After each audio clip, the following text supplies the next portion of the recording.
মাত্র ১০ টাকা ফি নিয়েই দীর্ঘ ৪৫ বছর ধরে সুবিধাবঞ্চিত মানুষের চিকিৎসা সেবা দিয়ে যাচ্ছেন সুজিত কুমার শর্মা। ও তো বিশেষ বেশি টাকা চাই না, ও তো ১০ টাকা বিনিময়ে চিকিৎসা করে। সেই জন্য তো আমরা এখানে গরিব লোক বলি এখানে আসতে পারি। শুধু তাই নয়, গরিব ও অসচ্ছল রোগীদের কাছ থেকে কোনো টাকাই নেন না, এমনকি দিয়ে দেন বিনা টাকায় ঔষধও।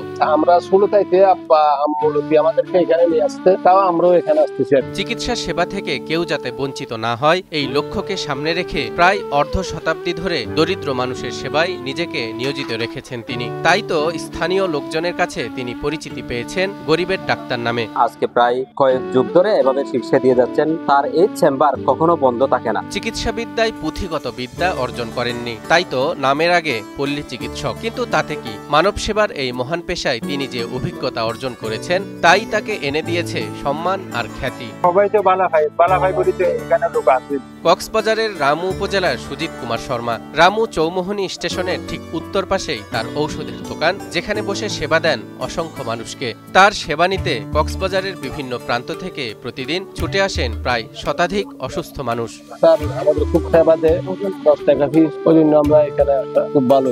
সময়ের পরিক্রমায় অনেক কিছু বদলালেও বদলায়নি তার দায়িত্ব ও মানবতাবোধ। নামমাত্র ফিতে কিংবা বিনা ভিজিটেই নিরলসভাবে মানব সেবা করে চলেছেন প্রবীণ এই ব্যক্তি। ১০ টাকা ফিসে চিকিৎসা করি গত ৪৫ বছর দাও। আমি তেমন পয়সাওয়ালা মানুষের নয়, তবে সেবা আমার অঙ্গীকার, সুস্থতা আমার প্রেরণা। আমি যতটুকু পারি ছোটখাটো রোগের জন্য, বড় রোগের জন্য নয়। বড় রোগের জন্য আমি রেফার করি, তোমরা জানো। একমাত্র স্মার্ট সিটি বসুন্ধরা, আধুনিকতায় এক ধাপ এগিয়ে। উদারতা ও নিষ্ঠার কারণে সুজিত কুমার হয়ে উঠেছেন কক্সবাজারের এক অনন্য ব্যক্তিত্ব। দেশের অন্যান্য ডাক্তাররাও তার মতো মানব সেবার ব্রত নিয়ে গরিব রোগীদের চিকিৎসায় এগিয়ে আসবেন, এমনটাই প্রত্যাশা এলাকাবাসীর।